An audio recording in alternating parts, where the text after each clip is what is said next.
Hello, everyone, and welcome back to our CTF weekly recap. This is your host, Bosque, joined here by three wonderful individuals. Unfortunately, Carson has not been able to make the desk this week. Some commitments did come up tonight. However, we do have Food Court back, filling in again. Food Court, if you'd like to introduce yourself. Hello guys. Happy to be here for the second week in a row. Hope I can fill Carson's shoes. All right. We also have a returning fellow here with a fancy new tag. Miski, if you'd like to provide us an update with how your life is going. Yeah, what's up, guys? It's Misky. I've been chilling. Excited to put out some hot takes on the desk tonight. And new skin as well from you, I see. Yeah, you gotta get festive. Gotta have a skin for every season. And then, of course, we have Renee back as well after a 1 week absence. Renee, welcome. Hi, I do not have a special tag, unlike other people here, but I'm excited to talk about the game regardless.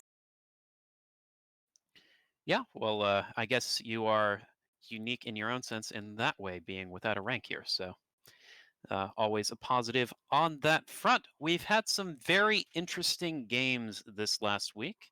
Definitely a couple games that were a little bit one sided, but even then, we saw some unique strategies that we'll talk about in the immediate future here. In terms of this last week's results, we had a couple of games that were, again, a little bit one-sided. TB were able to take down Fotia pretty convincingly 2-0, as well as Olympus playing some off rolls were easily able to handle Team Fallen, winning a 2-0 match themselves. There's a very close matchup between Annihilation and Delta Force that I'm looking forward to talking about later.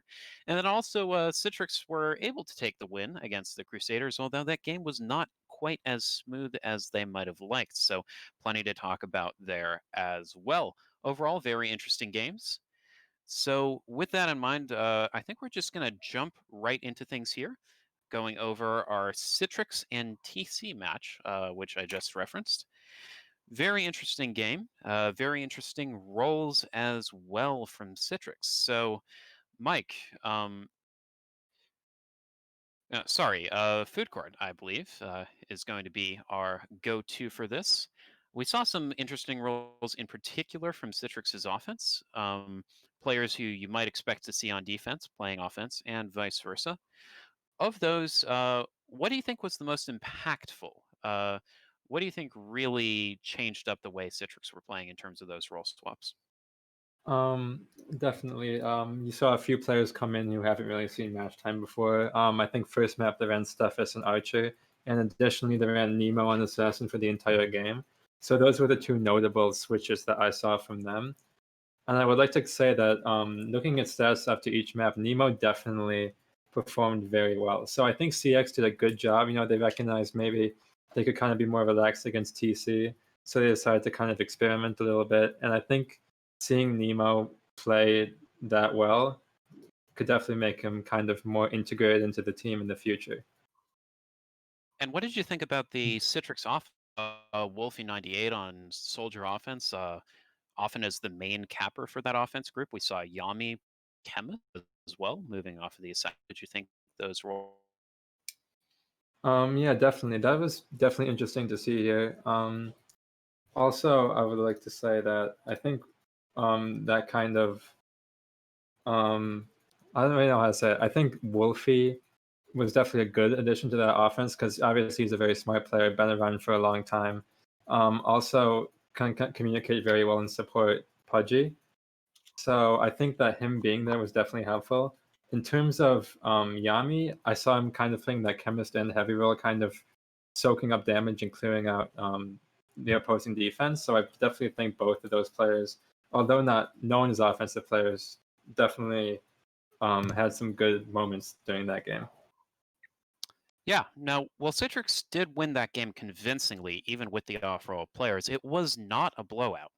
TC actually managed to make Airlock run for the full 20 minutes. They got a capture on Pagoda's 3 with pretty impressive steal from 915. Renee, what do you think really worked for TC that match? Why did they show up more against Citrix than they did, especially offensively, against some teams that we might consider weaker, like the Roxer Seas? Yeah, so I think it has a lot to do with our practices and how we've kind of been coordinating with one another, specifically on offense. So it was a lot easier this time to truly communicate. And although we didn't have some, very esteemed forces, such as Kev playing on that particular day, which I'm sure we'll get to a little bit later and how that could have impacted the game in total, we were still able to kind of maneuver around a lot of the roaming defense. And although Citrix did really, really well with that, there was that little slip where we saw that it was kind of broken up and they were focusing more so on other things. And we saw that as a perfect distraction. And a lot of us were actually able to get in the flag room kind of all at once and to kind of compensate for that. Yeah, no, that game definitely felt like it was a bit influenced by the map dynamics. Pagoda's obviously being a bit of a more open map was higher scoring, and Airlock being a bit more enclosed ended up being a 1-0 win for Citrix with a nearly 7-minute stalemate at the end of the game. Out of those two maps, um, which one do you feel actually favored Citrix more? Because neither one was really a clean win for Citrix, I think it's fair to say. But um, did you feel they looked better in that game on a more enclosed map where they didn't cap as much, or did you feel that they looked better on a more open map where they were capping more but maybe giving up more opportunities as well? Food court. I would definitely say that I think Pagoda's definitely favored CX more than, so that open style of map favored them more just because, as you said earlier, Wolfie was kind of running that main capping role and he was able to get a majority of the steals, as well as having Fatal on Elf, kind of that open concept of Soldier and Elf.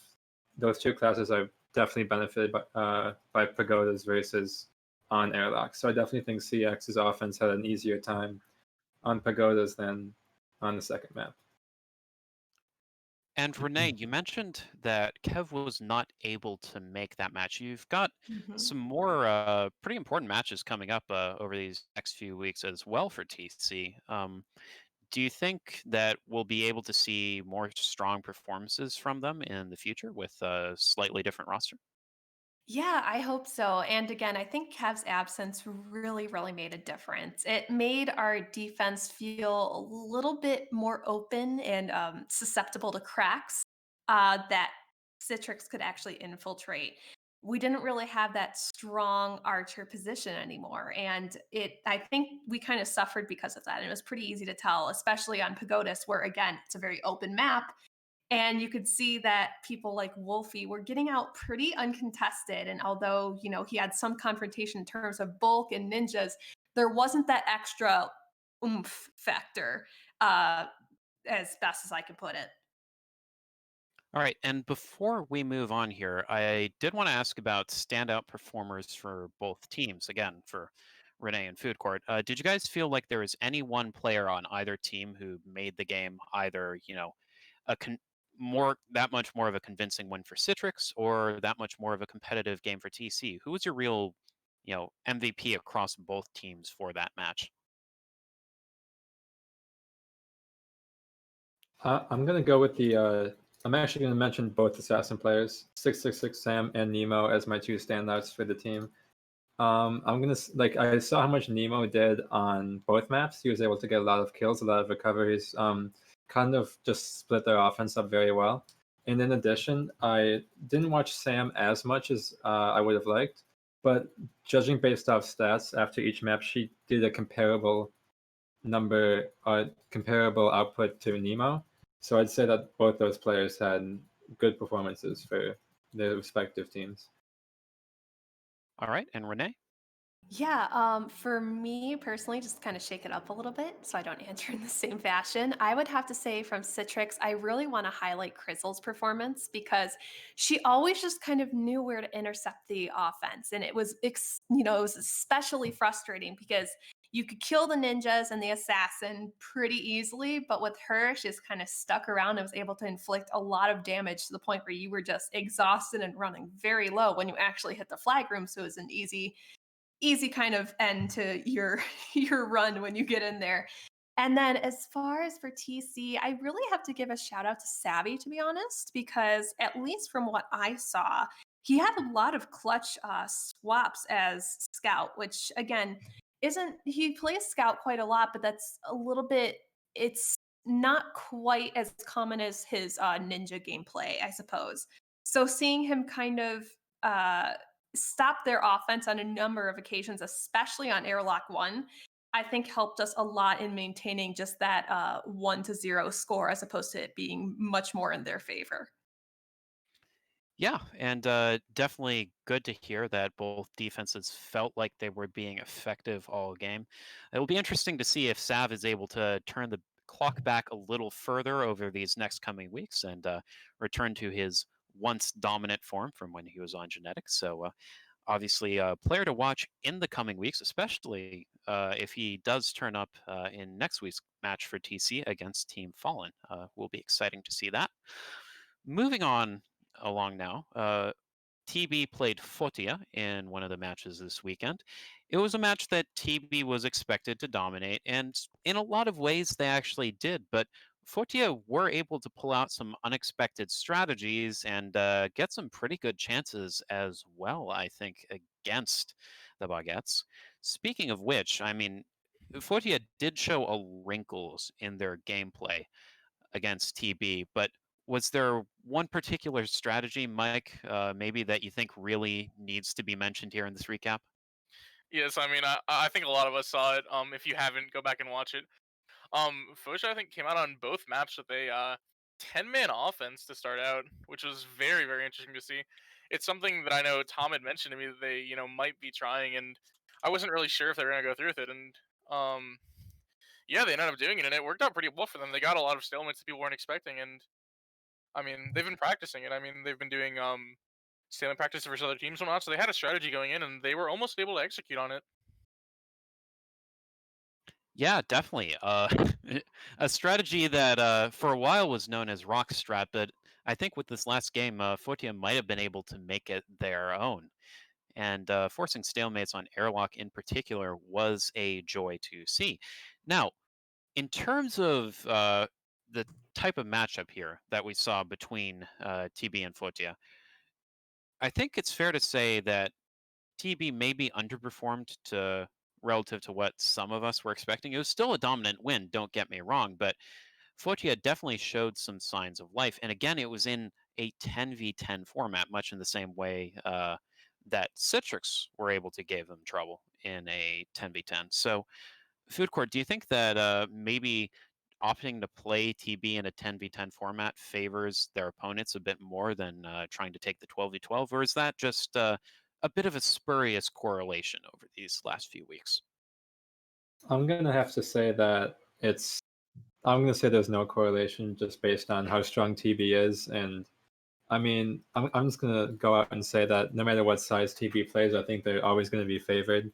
Like if we saw against CX, the only caps that CX was able to get were ninja caps, so their defense still held up well. And against Fosha, although they kind of, I mean, I think there were a few steals where Fosha should have actually converted into captures, but they just ended up losing it. But I'm gonna still say that there's really no correlation. It just happened to be that way on that specific day. And Mike, do you agree with that? I know you wanted to mention that you could comment on this as well. Yeah, I agree and disagree in a sense. I think TB is definitely going to be favored, especially going into 10v10.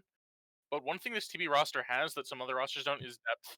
So having those two extra players in 12v12, those two players are almost always going to be stronger on that TB team than whoever they're facing. They have a lot more depth.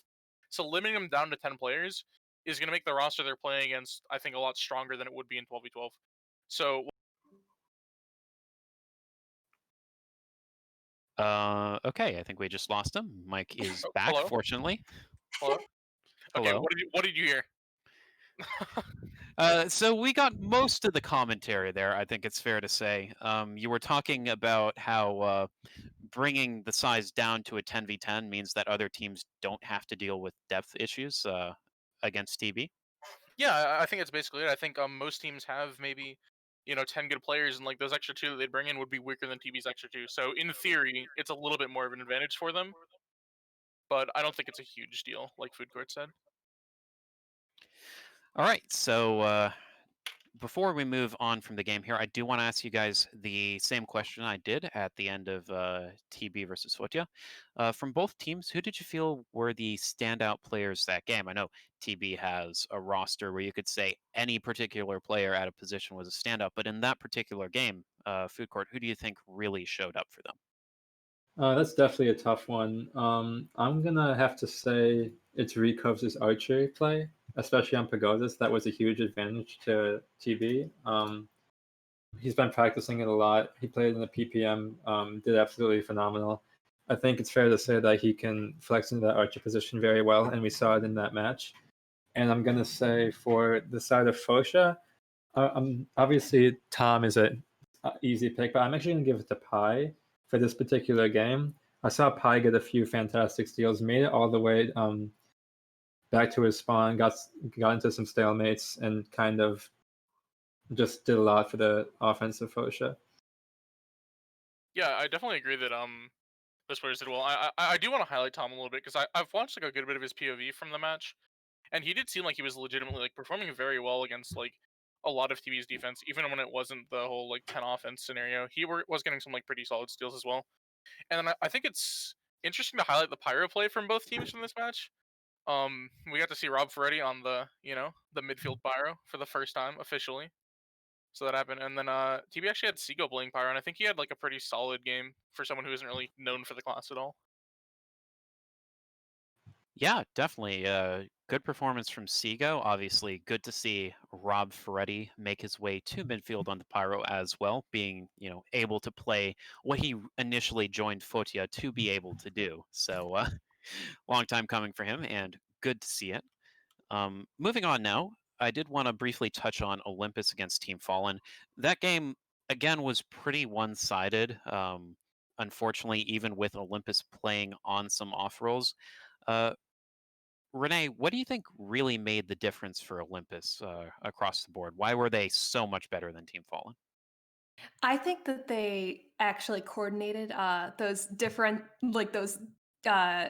roles beforehand. So I think they knew exactly what they were going to do going into it. I don't think it was very randomized. I think it was very systematic. So they kind of had plans as to who was going to do what, where they're going to be positioned. So I think regardless of maybe playing roles that were more unfamiliar to them in this circumstance, they still had a lot of coordination with it. They still had a lot of communication with it, and ultimately I think that's where their powerhouse lies. So I think that that's what's made the difference, is that they just kind of kept pressing on like how they always have.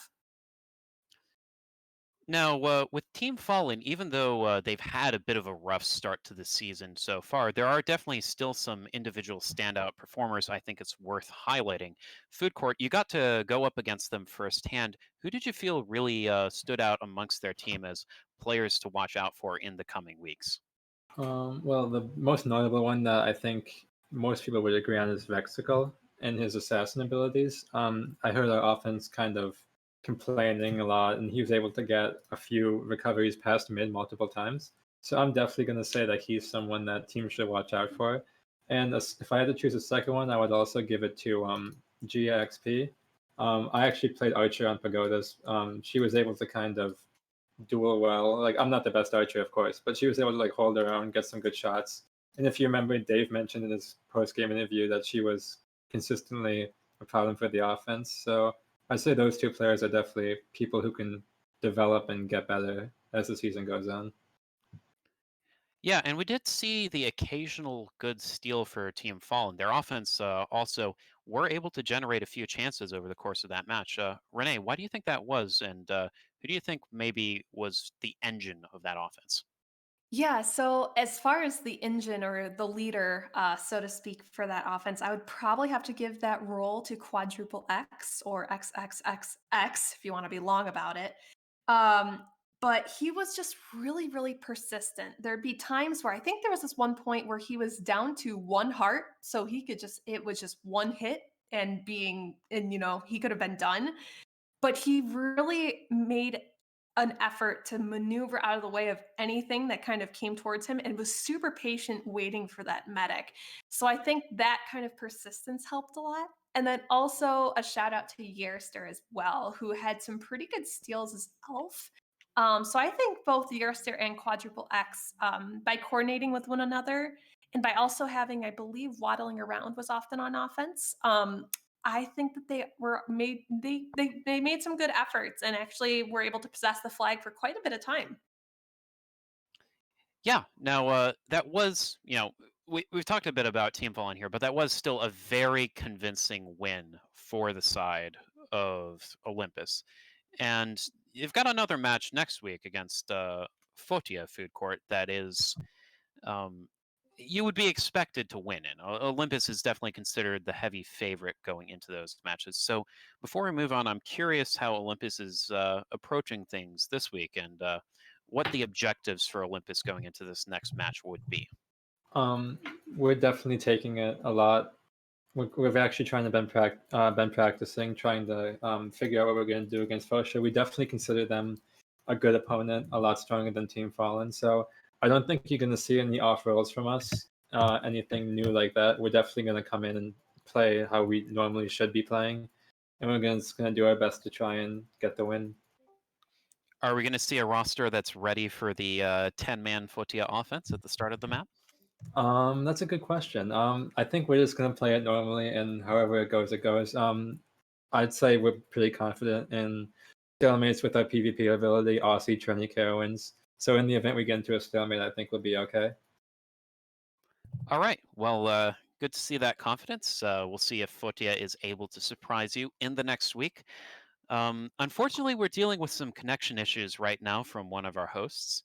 Hopefully, those will be resolved in the not too distant future. But for the time being, we are going to have to move on here to Delta Force against Annihilation. It's the match that I think was most anticipated going into this last week, and it definitely lived up to the billing. I think it's fair to say.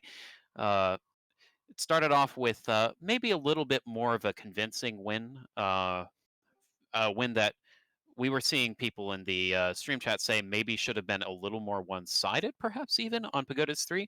But after that point in time, Delta Force was able to really get competitive in the match and start to claw their way back. They even developed a 3-capture lead at 2 different points on the final map, Adrenaline, but just weren't able to close things out. So with that all in mind, I'm just going to jump right into it. These were 2 teams that were very well matched, Annihilation and Delta Force. What do you think was the biggest difference between the 2 of them? Why did Annihilation end up having the edge, Renee? Um, you know what? It's really hard to say because a lot of people again saw the adrenaline gameplay and really thought that that's where Delta Force was shining the most. However, I think ultimately speaking, I think Annie might have taken advantage of Delta Force's excitedness over that lead. I think that they really kind of compiled themselves together a little bit more and started entering the flag room more collectively. So it didn't seem that they were getting split up as much. And I think that's where the difference kind of lied. So I think I think that's what in general gave them the edge, especially on adrenaline. All right, and Food Court, following up on that, do you feel that that is an accurate description of things? Is it just more of a perhaps Delta Force getting a little too excited at the end of their games that has been a bit of a problem for them, or is there something a little more concrete gameplay wise Um, that has resulted in Delta Force, or that resulted in Delta Force falling apart towards the end of the Annihilation match? yeah, so one thing that I noticed between the Olympus game and the Annihilation game, which kind of ended the same way, DF had a huge lead and ended up actually losing the game, was I think at one point in both matches, they actually put Spartan 33 onto defensive ninja. At least I remember him playing that against Olympus, and you'd probably be able to comment better on that, but I think I saw him against Annihilation playing some defensive ninja, or kind of just ninja in general. And I think taking your best offensive player off of offense and putting them on defense just makes it so easy for the opposing defense to roam up and kind of get some pressure. Like if we saw Cardona's chemist steal was a big example of that. Fridge was able to roam up to mid knock everyone back, and Cardona just ran it straight down, easy capture. So I think DF needs to kind of stop with that kind of putting people onto defense when they have a big lead. I think they just need to keep playing how they normally have been playing and how they built that lead to begin with. Yeah, definitely something to look out for Delta Force in the future. They've obviously got another top team to play this coming week, so it'll be interesting to see if they are able to fix that particular issue in their match, assuming they are able to generate another lead. Now, with that said, I think we do finally have Miski back here, and I did want to ask some questions now that you've managed to make it here. We did see Annihilation start off pretty strong on Pagoda's 3 against Delta Force. They definitely looked like they had a bit of a more commanding position going into maps 2 and 3. So, despite the fact that Delta Force did end up falling behind at the end of the match, they were actually able to come back in a sense and overtake Annihilation for a while. So, what do you think changed between Pagoda's 3 and the subsequent maps, Mike? What do you think allowed Delta Force to get back in the game? Were there any adjustments they made? Was it a change in the maps? What do you think it was? Yeah, I mean, it's really interesting to look at. This is something like I've spent a lot of time kind of looking over and trying to figure out what happened. I think Pagoda's 3 specifically were kind of able to play our game. We lost a couple caps we probably shouldn't have, but one player specifically, I lost the game, was able to play a very, very good game on Assassin. And I think that went a long way to kind of keeping the enemy team from capping on that map. On Airlock specifically, I feel like the map overall was pretty, like, both defenses played pretty well. And it was two, not lucky steals, but it was two steals that you normally wouldn't see, like, convert into captures, I think, that ended up being the caps that were gotten. So going into Adrenaline, we felt fine. And I think it's just a map maybe we're not super familiar with. Also, not having Carson there for the Alpha and whatnot is a little bit, you know, not great. But I think what really changed for us eventually is it was that roaming that Food Court was talking about. And I want to credit like Fridge or Magnificent specifically for doing that. Eventually, we realized we just needed, if we were going to win this match, we needed to put more pressure cross mid. We had to help out our offense a bit more with these steals. And once we started doing that, it seemed like things really turned around. But I mean, definitely going into that map, I think it's just we were definitely way less comfortable on that map than the previous two, and that played a part in it. Yeah, it is worth noting that that's the only time so far that Adrenaline has been played in the tournament. And we won't be seeing it again for a little while as well. In fact, I do want to double check here, but I believe the next time Adrenaline 1 is going to be played in the tournament is going to be, uh, pardon me, 1 second.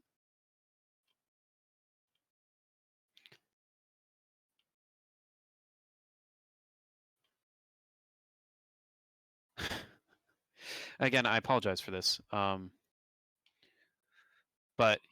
yeah, so the next time we're going to be seeing Adrenaline 1 at all in the tournament is going to be in the playoffs, in fact. It only appears once in the group stage map pool, and it has only been played this one time. So I think, it's sort of a one and done map as far as the group stage is concerned. And I apologize for the wait. I did really want to double check on this because I thought I remembered it.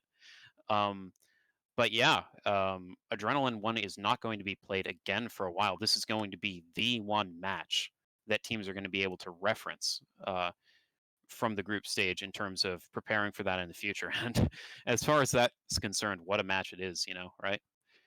Um, but definitely a contributing factor, I think it's fair to say, in terms of how both teams were able to prepare. And credit to Delta Force definitely for being ready for that map as well and being able to generate that lead in the first place. Now, before we wrap up here, and apologize for the rambling a little bit on that topic, but before we wrap up here, I did want to run through our hosts again as well and ask who they really considered to be that difference maker, which player they considered to be the difference maker between Delta Force and Annihilation, who really showed up in that match in particular, Food Court. I said it. Mitski said it. I think Fridge kind of won the game.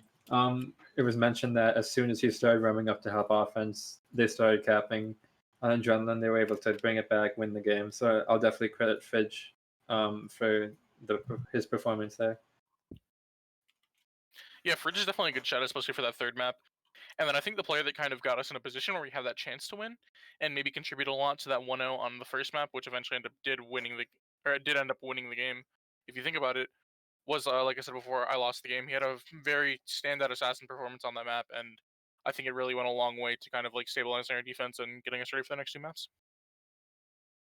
Yeah, and I also want to give a pretty good shout out to Chectation as well, because he did a lot on offense. He was really kind of pushing himself and trying to get the flag basically as much as he could. And he seemed to be someone who's making a clear difference on the offensive front for you guys. So I thought that he did a very, very well, like a very, very good job executing all of that. Yeah, definitely. Obviously, we referenced three Annihilation players there. I think it's also worth bringing up Gamron in terms of a turnaround player. He had a very rough first map, but on maps 2 and 3, he was really able to turn things around and get a lot of value. So, do want to provide some credit to him there, especially as the match wore on. He was having more and more of an impact. Uh, so, moving on along now. We've gone through our recap section. Definitely some good matches to talk about, and I think we'll all be rewatching that Delta Force versus Annihilation game every now and then. It's a very exciting match. Hopefully, we'll have some matches that are just as competitive this coming weekend. But before we get to that, I did want to bring up a few things about the overall meta. And the first thing that I think it's important we start on is going back to that question of how Chemist and the Buff 2 Chemist that first aired this last week was going to shake things up, especially for offenses, but for the meta in general. So, Food Court, what do you think that effect ended up being? Did we see a big impact from Chemist on offenses this weekend, or was it maybe a little bit overhyped? Um, I'm torn. I'm kind of in the middle here. I think we definitely saw it used. Like we saw Yami run it, we saw Cardona run it, and I think if Chemist was in its old form, we would not have seen those players use it. They probably would have elected to go a different class. But the reason I'm going to say I'm torn in the middle is because I think only one match that was played this week was actually a competitive, very competitive game. So I don't think I can properly say if Chemist is useful based on the fact that there was only one game that we could actually kind of see its effectiveness in. All right, Mike, do you think that pool is enough to draw some information on Chemist from? What should we expect from it in the coming weeks? Yeah, I mean, overall, like Food Court said, we don't have a ton of information on it, as again, like only one map was super competitive. But in that match, I definitely think, again, Cardona maybe probably wouldn't have played out, or Chemist rather, if it had been buffed, he probably would have just stuck on Elf or something. So him swapping that and getting that cap did help us a lot. And I think on map 2 specifically, Airlock Chemist did a lot of work in that match, despite not really getting any captures. It got really close a couple times. I think there's a moment where we had Iso found like pinned like near his spawn with like three heavies, a chemist and a ninja critting him out, and it took us like 20-25 good seconds to crit him out. Like on chemist, and the class just definitely feels a lot better than it was. I'm just not sure. I feel like a lot of chemist players are still kind of used to the like res one chemist. Like they're still dropping on this like newer chemist. But I think once they get used to it, it could be a very, very strong class. Yeah, it'll definitely be a story to follow in the coming weeks. But the other thing we're going to be following in the coming weeks, of course, is going to be the performance of the teams in this tournament. We're about halfway through now. We're going into our fifth round of games. So now that we're reaching this halfway point, it'll be what I think is interesting to follow is which teams are perhaps on the rise and which teams are on their way down. And Renee, I want to start with you. Did you feel that there were any teams, especially based on results this last week, but also just results overall in this tournament, that really are on their way up? And perhaps are there any that might see their stocks fall in the coming weeks? Yeah, so I think the obvious answer is that I'll try to skip over because everyone kind of knows where that's heading. I think the obvious going ups, so to say, are Olympus and TB, of course, because they're technically, well, as of right now, they are the 1 and 2 seeds respectively.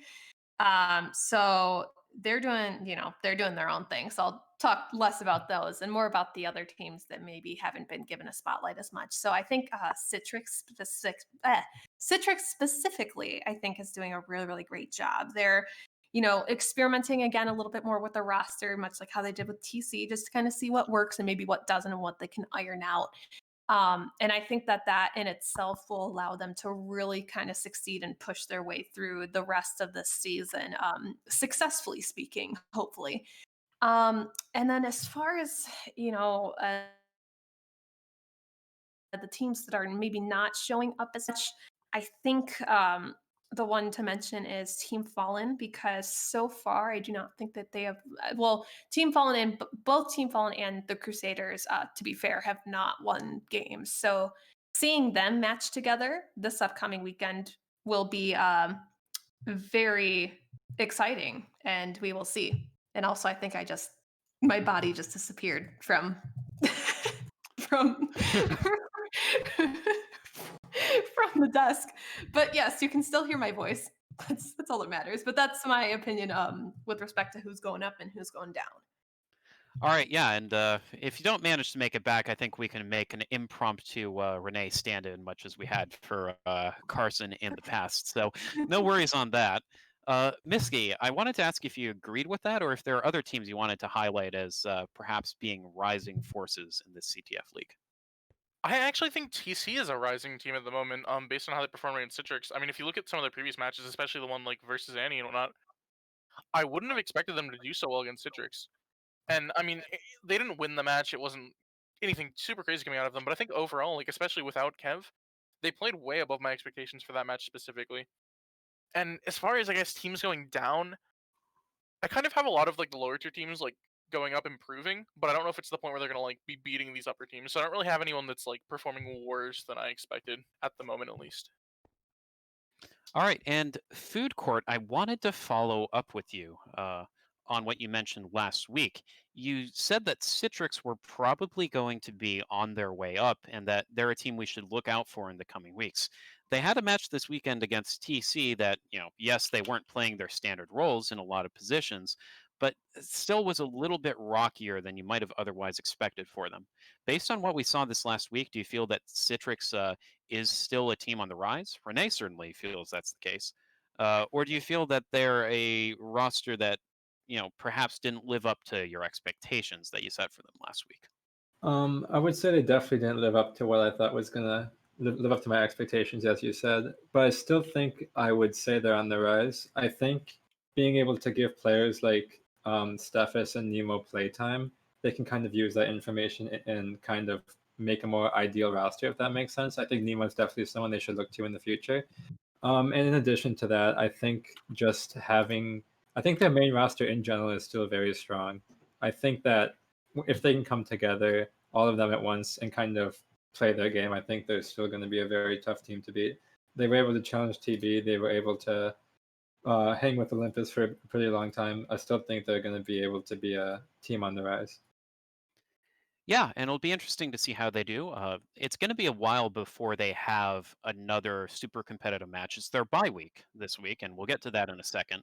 And they do have a few games that you could see as tune-up games in the coming weeks after that, before they manage to before they play another top team. I think at this point, Annihilation, in the final week of the tournament. So they'll have plenty of time to prep for that, and that could definitely benefit them in the long run, as Food Court seems to have gotten quite sick of his own coffee there. Um, not sure what exactly happened, but hey. Uh, anyways, moving on. I did want to talk about one other trend in this last week of gameplay. In previous weeks, we've seen a lot of elf captures. I think it's fair to say. There were a wide variety of them in week 3. Same deal in week 2 with Annihilation in particular getting a bunch of them from Carson. And week 1 as well, 93, Tom D53, Carson, Exedra, Sabwu, all were able to show up on Elf and get some captures. This last week, though, we only saw 4. Soldier captures entirely dominated in terms of the percentage of who was capping. And elf caps didn't actually outvalue ninja or chemist captures. There were only 4 elf captures, and there were 4 captures started by ninjas. There were 4 captures started by chemists. Of the captures started by elves, only one was actually finished by an elf, and that was Justin playing elf against Team Fallen. All of the other elves dropped at some point on their steal and had to pass to a teammate to complete their captures. On the other hand, soldiers seemingly did very well. They were a very high percentage of the captures in the Delta Force versus Annihilation game. They were a very high percent of the captures in the TB versus Fortia game. All around, they were overrepresented this week. And I wanted to ask you guys if you felt that was representative of a larger trend or maybe just an anomaly specific to this particular week. Mitski, do you think Elf is on its way down? And conversely, do you think Soldier is on its way up in terms of their importance to offenses? I think there's two things really that contributed to those stats for me. One, I think, is the map pool this week. Both those initial maps, Pagodas and Airlock, they're okay elf maps, but they're not maps you really cap on as elf, I guess. Their maps for getting the steal is very solid, but I think you want a soldier or heavy, something like that, carrying the flag across the map, and I think that's why we do see a lot of those elf steals going to those classes.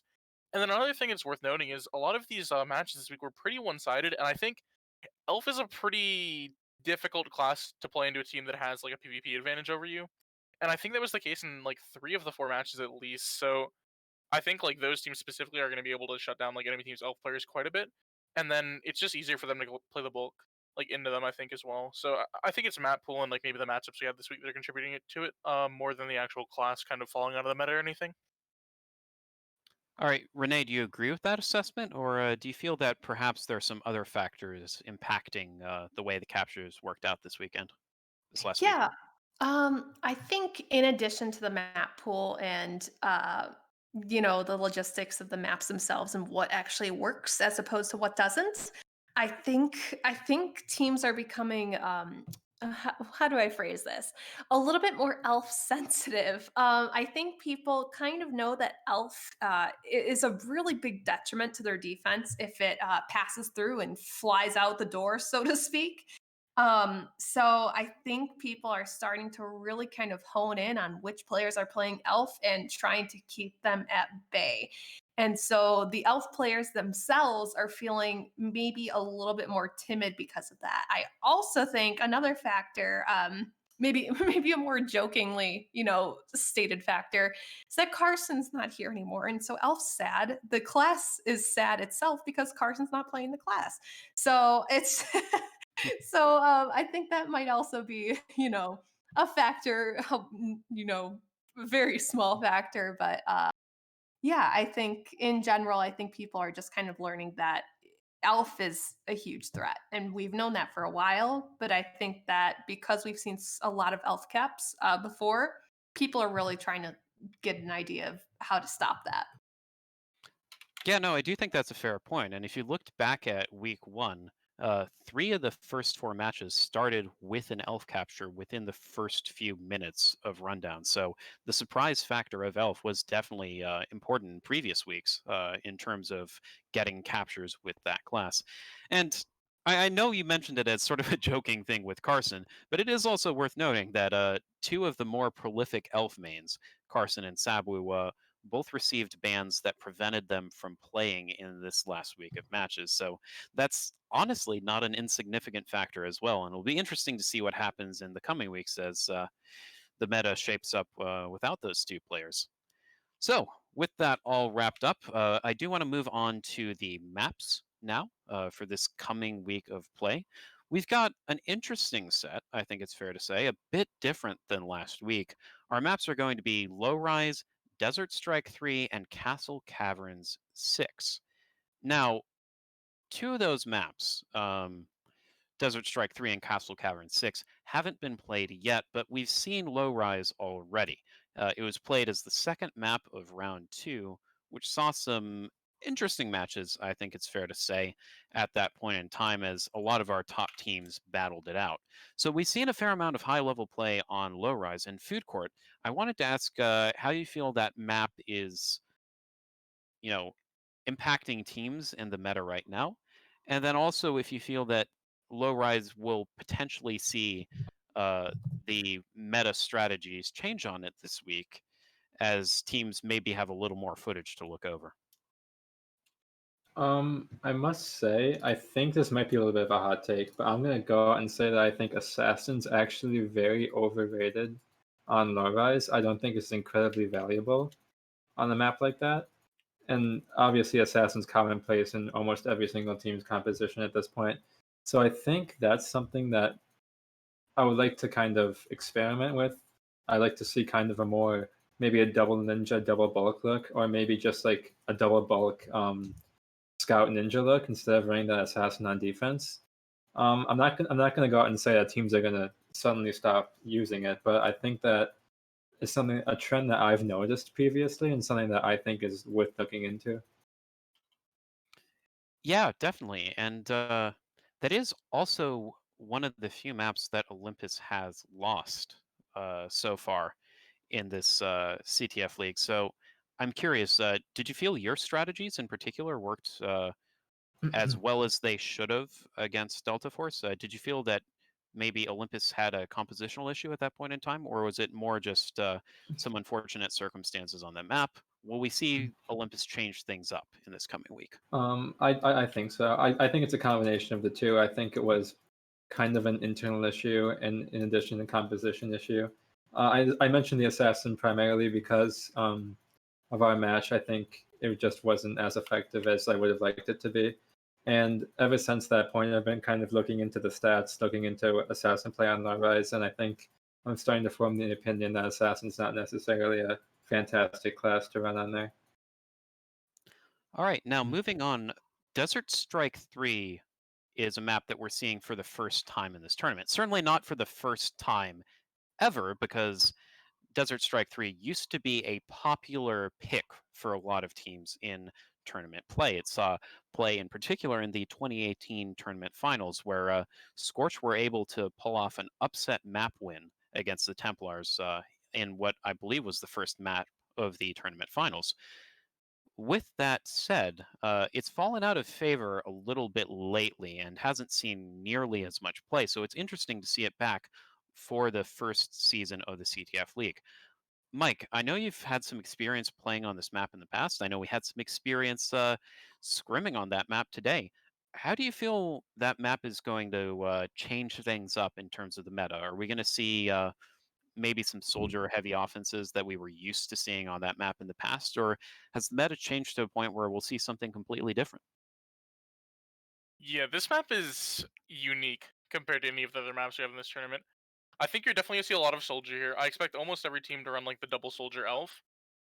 But the flagrum is, I think it's the flagrum that almost like requires your team to actually enter together from different entrances. It's a flagrum that allows the pyro to play in a spot where if one soldier or one elf comes in by itself, it's really hard to actually, take on the pyro and get out. I think this is a map that requires a lot of coordination both on offense and on defense. It's a real question on this map what to run on roaming defense, really, because you have classes like Ninja that are generally like very good, but maybe running two of them isn't something you want to do on this map because of, like the verticality the soldiers have going up and down all of the buildings and whatnot. It's hard for like the Ninja to actually match it, whereas like a bulk player might. So maybe we could see double bulk compositions. Maybe we could even see some scout here. I don't know. It's going to be really interesting to see it because, like I said, it is a very very unique map. Definitely, and we can only speculate at the present time, but it's a map that I definitely enjoy playing personally, so it's a treat to see it back in the map rotation. Uh, to be determined whether we end up playing that against, or whether I end up playing that against the Rockseas, but would love to get that opportunity. Now, moving on, our final map is going to be Castle Cavern 6, and it's a map that we did see in the Draft Teams tournament pretty recently. It's one that at that time also favored a lot of mobility options, be they Chemist, which was quite strong at the time, or Soldier and Elf, which have a lot of mobility in what is a pretty open flag room. Uh, I'm going to lead us off with Renee here, but open this up to everyone else as well. Do you feel that the meta is more or less the same on Castle Caverns 6? And if it's changed, how so? I honestly, it feels quite the same for me. It's a very particular vulnerable feeling throughout, especially if you're on offense. You feel like you can be knocked out by an assassin or headshotted, and without a lot of support, you just feel very, very open and very naked. And I think that is has been a trend with Castle Caverns for quite a while. So I don't think that's really a surprise. Everyone's pretty used to it at this point. However, I still think that the dynamic, there are just a slight few changes, and I'm sure everybody could elaborate on that a little bit more. So I won't delve into it that deeply. But I still think that it's an unusual choice because you do have to adapt to all these different elements able to basically come at you at any point in time, and the feeling that you never feel completely safe on this map. There's not really a great holding place where you aren't completely vulnerable, or prone to surprise attacks from classes like scout and pyro and assassin. So it's definitely an adjustment for flag carriers. Yeah, and it's definitely a map where it feels like Pig 3 could be lurking around any corner when you're on offense. But Yes. with that said, it is a map as well where the distance between the two flag rooms is quite short, and a team that caps once can snowball. So, Mike, I'm curious, do you see that affecting the way teams play on Castle Caverns, or are there other factors that are going to be more impactful in terms of what the offenses and defenses are doing? I mean, no, I definitely think, like you said, this is a map that can like snowball, and I think that has like a big part of, or it's a really important part of the gameplay. I, it's just the time from flag to flag on that map is so short, it's crazy. It's a map that allows one team to kind of come out of the gates, get an advantage, and if they can keep it, they can kind of just roll with it. I mean, stuff like Elf Soldier going in from the front and back out the front, it, on running across mid with a lot of archer support. Again, like if you have the better roaming on that map, you can kind of just control past mid, and it's really easy to get across. So I mean, I definitely could see this map being snowballed, even in some like matches we'd expect to be kind of closer. If one team does, get off to a pretty big advantage at the start, they could just roll it through and end up with like a 5-0, 5-2, something like that, coming on the map that we don't expect. All right. Well, definitely a lot to learn this next week with two new maps that haven't been played so far. Good to see some new features being pushed into the CTF League with us already being halfway through the season. So good to see some new twists and turns. And hopefully we'll see these maps a fair amount in the future as well. So we've wrapped up everything about the last week that I think is worth talking about. We've talked about the meta changes. We've talked about the upcoming maps for this next week. So I believe all that really leaves us with is talking about the upcoming matches. Now, we've got some interesting ones this next week, and some that I think are actually going to be pretty important for how the standings are going to shape up in the long term. Now that we've had our first few weeks of matches, we can actually start, I think, talking about where teams are going to place overall. But before we get to that, I do want to read off our matchups here. We've got TB facing off against Delta Force, first seed against an embattled third seed that's really looking to turn things around and maybe get a win here that could vault them up the standings, considering the rest of their schedule. We do have Olympus playing Footia, a matchup that should be pretty heavily sided towards our two seed, although I don't want to give our predictions away too early. Annihilation is coming off a very close win, and they'll be playing the seventh seed, the Roxer Seas, who are hungry to turn their fortunes back around and get a win themselves. And then, of course, the Crusaders are playing against our ninth seed Team Fallen in a matchup that could have serious playoff implications for both teams. I do want to highlight that it's the ninth seed, as unfortunately our graphic is missing the seed for Team Fallen. Apologies on that front. But moving on along here, let's talk about the matchups in particular and talk about our predictions. I don't think we can really talk about the ones we had last week since so much of our desk was missing, unfortunately. But our teams here, our folks here on the desk, have again unanimously predicted the results of each match, which does make things seem a little one-sided this week, but I don't think it's quite that simple. There are definitely some matches here that could go both ways, and I do want to start on one of those. The Crusaders and Team Fallen are playing, two of our lower seeded teams. this could potentially be Team Fallen's last chance or second to last realistic chance to get a win. So, Mike, I'm curious, why do we have them favored over Team Fallen in this? The Crusaders favored over Team Fallen in our predictions. Why do you think that edge is really there for TC right now? Yeah, so two things. Having played versus both these teams very early on in the tournament, I think week 1 and 2, TC and TF respectively, it does seem like TC just has a lot more of those players that can actually like make a big difference in those matches or can kind of step up and carry a team. And I think the amount of players TC has like that, I think there's like 2 or 3 of them maybe. Compared to the players in Team Fallen, I think overall they're just gonna be like more well-rounded and more likely to kind of come out and like pop off and do well in the match. And then also, I heard results of a scrim between TC and Team Fallen probably about 3 weeks ago at the moment that seemed pretty TC sided after looking at stats. So that's what I'm basing my prediction off of. All right. Turns out Miski has had the scrim bucks all along. We'll see if those hold up in this coming matchup, which I believe is slated for Sunday, at least as of right now.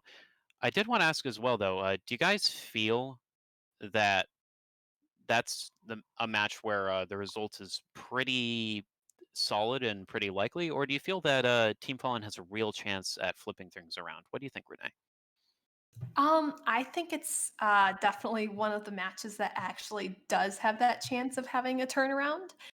I think if Team Fallen really kind of prods out TC's weaknesses, they can maybe adjust accordingly and truly kind of make a difference, and perhaps even snag that seventh seed spot that's needed to actually hit the playoffs. So actually, this match is quite important in the sense that you know, someone here might not be really playing too much anymore. So I think that could light a fire in Team Fallen, and they could, surprise everyone and overcome TC. Yeah, making the playoffs is definitely not too much of an issue for our higher seeded teams, but for teams like the Crusaders, Fortia, and Team Fallen, and well, I think the Roxer Seas have gotten enough wins to this point where they're pretty secure. But for the rest of our lower seeded teams, being able to make the playoffs is not a guarantee. So this will be a very important game for both rosters. I think that's important to point out. Moving on to the rest of our predictions here, though, Annihilation against the Roxer Seas is another one where there might be a little bit of room for competition. Obviously, the Roxer Seas weren't able to beat Delta Force in their first match against a team we consider to be top five, but they weren't completely outclassed either. So, Food Court, why do you think we might have given an edge to Annihilation in that matchup? I think it's just, I think the biggest part is leadership and experience. I think that's what I would point it to. Obviously, you have Miski as leader of Annihilation. I think he's a very strong leader.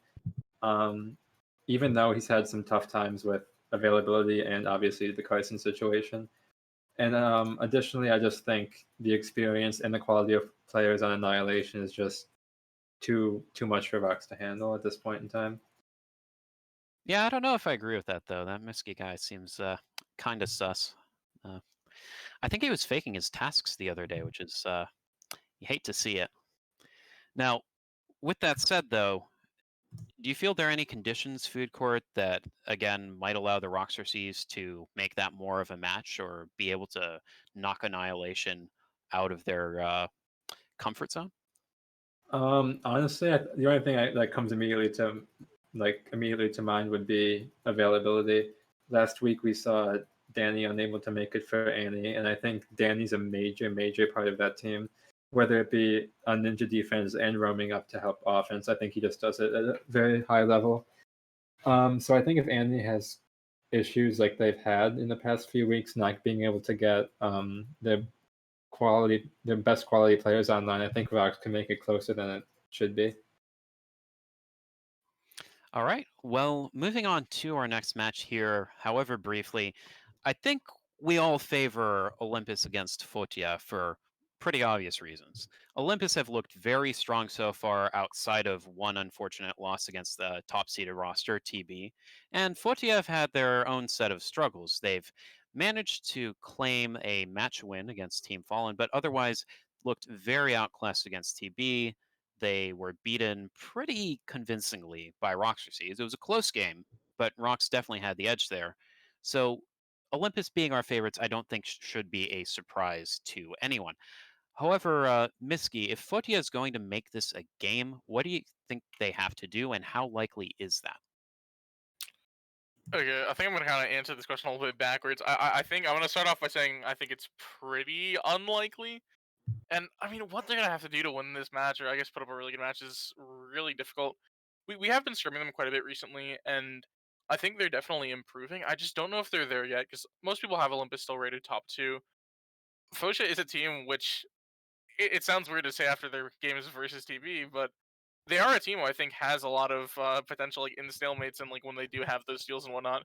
So I mean, maybe we could see them pull out the same strat they did versus TB, but I just think that's something Olympus is kind of going to take note of, and I don't know if you do it again after how it eventually ended up working out versus TV. So I think it's pretty unlikely, and I think something like that though could be, I guess, like the key to open the door to a potential map win, or working towards a match win.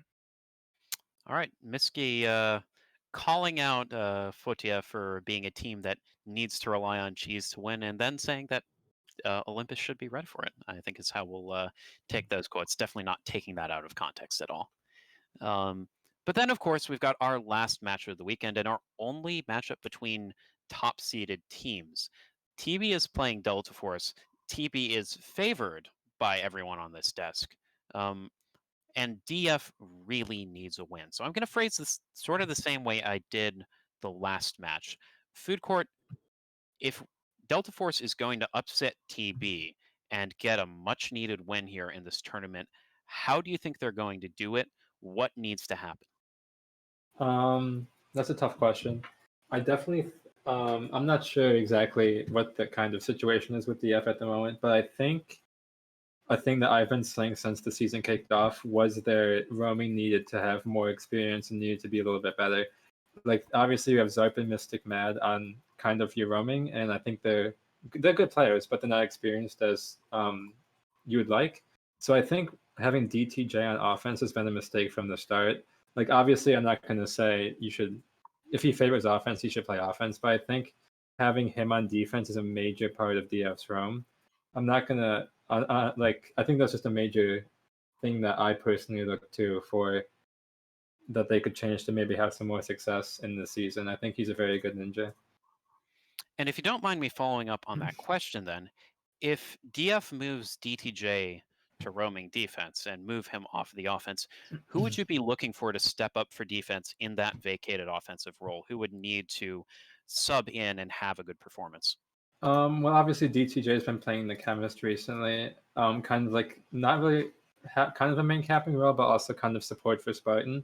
So I think you could actually move someone like. I don't think you need to move someone from defense to offense, but obviously you have SimCB who hasn't been playing all the matches, who's a very good offender, and you also have, I think, a recent pickup Rain, who's a very good supporter and necro heavy player. So I think if they could work it around moving DTJ back and then moving Sim or Rain onto that offense, I think they'd be a very strong team, a much stronger team than we've seen so far. Yeah, Rain showing up for Delta Force would definitely be a big lift for them.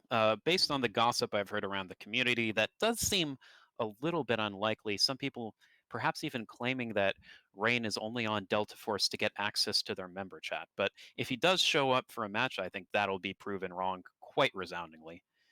With that said, I think we've gone through all of our matches here today. Obviously, we'll all be surprised if any of those matches goes the other way. Perhaps not as surprised with some matches relative to others, but definitely be sure to tune in next week for the 4 matches we have coming up, or this coming weekend, but next week, since this is the week 4 recap, if you will. We've got matches starting off pretty early on Saturday, and it'll be good to see those. Before we go, though, I wanted to close out on a little bit of a segment we haven't done before. There were a variety of players who stood out last week. But Food Court, if there was one particular player you had to shout out from this last week of play, a personal MVP of the week for you, who would that be? Go. That's a very tough question. A lot of people played well this week, but if I had to give it to a player, I'm gonna say I'll give it to Wolfie just because obviously he's not an offensive player. He came in as a main capping well on CX, able to get some captures, coordinate that offense. I think he deserves an MVP in that sense. All right, Miski, you're up on deck. Who is your go-to player for this week? Who is the MVP of the week? Oh wow. Food Court's right. Wolfie played pretty well. I think I have to look at the NEDF match because it was the closest match, and the player I'm going to choose. Throughout all 3 maps, I'd say that I agree with the player game for Chak, and I think Chak had a consistent impact both in game, from the viewership perspective, and in our comms that allowed us to pull out the win in that match. So I'm going to give it to Chatation. Yeah, definitely strong performance from both Horse Squad members on Annihilation. Obviously, you shouted out Will earlier. And closing us out for the night, Renee, who would you like to shout out in particular? Who really had an impact this week? Yeah, in my personal perspective, I think that Nemo did a fantastic job on Assassin. I mean, when I was playing against him, whenever he showed up, it felt like a literal jump scare. So we learned to fear him pretty quickly on that class, and it was just really really refreshing to see him in a more defensively based role as opposed to him being on offense. And I think they should really keep him on that because clearly he surprised a lot of people. And I hope that they kind of take that into consideration when they assign roles for their next match. Yeah, definitely. And interesting to see both you and Food Court give MVPs to players in the DC versus Citrix match. Certainly a lot to glean from that match based on what we've talked about today. Uh, Thanks to a bit of peer pressure, I'm going to have to give my MVP of the week as well. And I'm going to shout out a bit of an unusual player here for an accomplishment which we haven't seen all season. Slurp was the first player all season to assassin cap. And they pulled it off Woo! against Team Fallen, a little bit of a weaker opponent than you might otherwise expect. And in fairness, Justin did get the steal, but you always do love to see those assassin caps, especially from someone who doesn't always play that class. So definite shout out to Slurp and congratulations on that accomplishment. So I think we're going to wrap things up here. Again, thank you to all of our hosts on the desk for joining us. Thank you again to Food Court for joining us on relatively short notice tonight. And hopefully we'll be able to get back to our full strength desk one of these days. But with that all said and done, I'm looking forward to the matches for next week. Be sure to join us on CTF Match Spotlight to see how those play out. We've got a lot of exciting games coming up, and we hope to see you again next week once those have all happened. Thanks, guys, and we'll see you around.